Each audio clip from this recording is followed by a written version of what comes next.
Boa tarde, cidadão, de volta na Band Natal, chegando em todo o Rio Grande do Norte. Hoje temos dois convidados, um convidado e uma convidada. Mas antes de conversarmos com a doutora Aline Juliette de Abreu, que é advogada, e conosco vai falar sobre a situação de violência contra a mulher, que tem acontecido bastante no Rio Grande do Norte. E na cidade de Natal, em seguida, com o Josete Veríssimo, que é presidente da Comissão de Desenvolvimento Regional. Vai ser uma entrevista importante para a micro e pequena empresa do nosso estado, né? Eu quero trazer uma informação para você que nos acompanha. Eu sempre trago, você já sabe, informações importantes para a sua vida, pois é. E essa informação é para quem está procurando um carro confortável e forte. Pois é, o Toyota Etios é o carro certo para você. E na Toyolex você tem garantia de recompra. Pois é. Como é que funciona isso? Você pode conhecer, por exemplo, primeiramente o Etios Hatch 2017 1.3 completo, com entrada mais parcelas de apenas R$ 499 e a recompra garantida com 85% da tabela FIPE. Pois é, vale a pena, né? Você garantir o preço de revenda do seu carro. Aproveite, pedestre, use a sua faixa Toyolex aonde você quer chegar. Seja bem-vinda, a doutora Ana Juliette de Abreu, ao nosso programa Boa Tarde, Cidadão. Boa tarde, Robson. É um prazer estar aqui hoje à tarde e principalmente para tratar desse tema, né, sobre a violência contra a mulher, que tem violentado muitas mulheres aqui no estado e desse ano, nesse mês mesmo, né, 3 mortes de feminicídio. Então eu agradeço o convite para estar aqui hoje. Doutora Aline, primeiramente, o que é feminicídio? Feminicídio é uma qualificadora que foi acrescentada ao crime de homicídio no Código Penal no ano passado, 2015, pela Lei 13.104, que aumenta a pena para os crimes em caso de violência contra a mulher e violência relacionada ao gênero e a depreciação, né, da pessoa da mulher.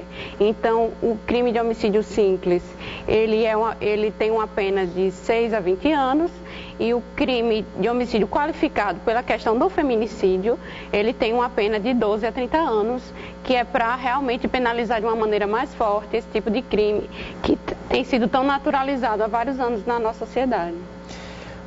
Como é possível, por exemplo, o Estado, quando eu falo Estado não é o governo no Estado, mas o país, o poder público intervir em situações que acontecem dentro da própria casa? Porque muitos desses crimes contra a mulher, eles acontecem dentro de casa. Algumas têm a coragem de ir até a delegacia, fazer a denúncia contra o seu esposo, o seu companheiro, outras não. E a situação fica abafada ali, principalmente muitas vezes quando a cidadã é da classe média, da classe mais alta, que até por vergonha não se leva o assunto, né? Quando é a mulher mais pobre, geralmente se estampa nas televisões, nos jornais e muitas vezes até certos programas especializados acabam explorando essa situação.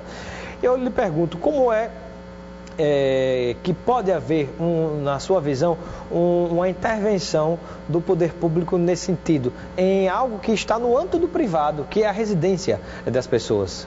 A questão da violência contra a mulher, e como você bem colocou, né, que tem sido principalmente realizada dentro dos lares, pelos companheiros, ex-companheiros, e tem sido tratado muitas vezes como crime passional, ou, né, o homem não aceitava o fim do relacionamento, e sempre dentro do âmbito do privado, aquela velha máxima, em briga de marido e mulher não se mete a colher. E essa política, essa maneira de tratar esses crimes deve ser mudada. E as políticas públicas, a principal política pública de mudança disso é a educação. Desde a infância, porque esses homens que chegam à idade adulta e que violentam suas mulheres, foram ensinados desde a infância que eles têm que ser agressivos e que não há políticas de proteção para a mulher, né? E que se pode violentar a mulher e nada acontece. A gente sabe que as delegacias de proteção, especializadas em proteção à mulher, elas vêm desde 1985 no Brasil. Antes disso não havia nenhum tipo de política que protegesse as mulheres vítimas de violência. Então, era aceitável que o marido, para corrigir a esposa, batesse, assim como batia nos filhos, tudo fruto de uma cultura patriarcal que submete a mulher a situações de violência e naturaliza essas violências.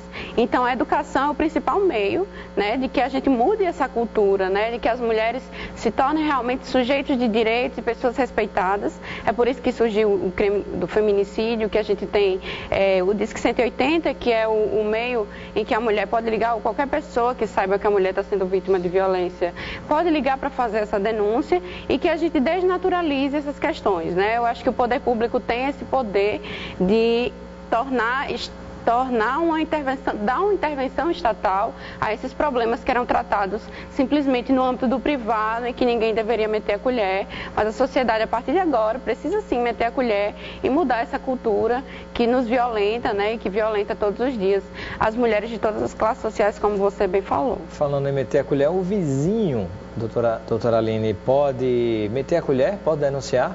Pode denunciar. O Disque 180, né, que você pode tanto discar anonimamente, ou você dá o endereço e o nome da vítima, né, e do agressor. Essa ligação, ela encaminha essas denúncias aos órgãos responsáveis por apurar esses problemas. Então, a Delegacia Especializada de Atendimento à Mulher e o Ministério Público, e medidas protetivas poderão ser adotadas e deverão ser adotadas, né, para que uma violência, que muitas vezes é uma agressão física, não acabe culminando no feminicídio, que é a ponta desse iceberg de machismo e de dominação masculina na sociedade. Essa questão está realmente ligada ao que se considera machismo e essas outras questões que você colocou, ou é questão mesmo de falta de respeito e falta de educação? É algo de homem contra a mulher em alguns aspectos, ou na verdade pode-se dizer que é questão que não se pode generalizar que todo homem não é assim, ou é algo que realmente percebe-se que é da própria índole de certos seres humanos que por acaso são homens que acabam batendo em mulheres?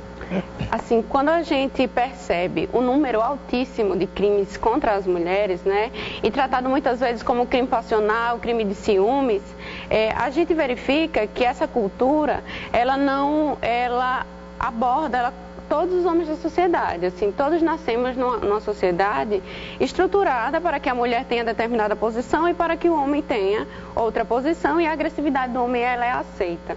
Então a gente precisa mudar realmente essa estrutura, porque a sociedade está estruturada sobre esse machismo. A agressividade do homem é aceita por quem? Aceita pela sociedade, assim. De que maneira? No momento em que o homem ele é mais delicado, que o homem age e respeita a sua companheira, é chamado coloquialmente de manicaca, né? A sociedade, ela trata o homem que não permanece nesse lugar de masculinidade específico, né? Qual é a diferença entre uma simples brincadeira entre amigos e a agressividade, como a senhora colocou? Exatamente, essa questão da brincadeira entre amigos, que pode muitas vezes ser uma piada ofensiva em relação à mulher, ou em relação ao baiano, ao negro, enfim. Essas questões, elas são apenas a base desse iceberg que culmina no feminicídio. Então, no momento em que a gente tolera brincadeiras, em que a mulher não sabe dirigir, em que a mulher está em posição subalterna, lá na frente, essa tolerância a essa ofensa, né, essa forma de violência, ela pode culminar, sim, em crimes mais graves, em agressões mais graves de pessoas de todas as classes sociais, né? De que maneira a educação pode evitar a agressão? A educação, ela pode evitar a agressão desde o momento em que a gente ensina um menino a noção de consentimento, né, de respeito à amiguinha, desde a escola. É importante que esse debate ele não fique só na nossa idade adulta, porque desde a infância... Na verdade, respeitar a todos, seja homem, seja mulher, independente da questão do sexo, da raça, é respeitar ao ser humano que ali está, porque pode ser uma educação no sentido até mais amplo. Assim, a gente tem realmente esse sentido de educação, de respeito aos direitos humanos, de respeito aos demais, só que as mulheres se encontram em situação de vulnerabilidade, né? Tanto que a gente tem as políticas do Disque 180, tem a Delegacia Especializada de Atendimento à Mulher, tem a Lei Maria da Penha e agora a Lei do Feminicídio. Em 2015 essa lei foi promulgada. Então, isso tudo denota que a violência contra a mulher é um aspecto forte na sociedade e que ele precisa ser combatido diretamente, né? Desde a educação, ressaltando essa questão da igualdade, do respeito, da igualdade de direitos entre homens e mulheres. Isso funciona também, doutora Aline, para aquele que já é adulto, que já pode ser um agressor mesmo por natureza, ou o processo de educação só funciona a partir da formação, da base, da criança mesmo? Funciona sim, né? Depois de adulto. A gente tem um exemplo magnífico aqui no estado, que é o Grupo Reflexivo de Homens, que ele é implementado pelo NANVID, que é um núcleo do Ministério Público aqui do estado.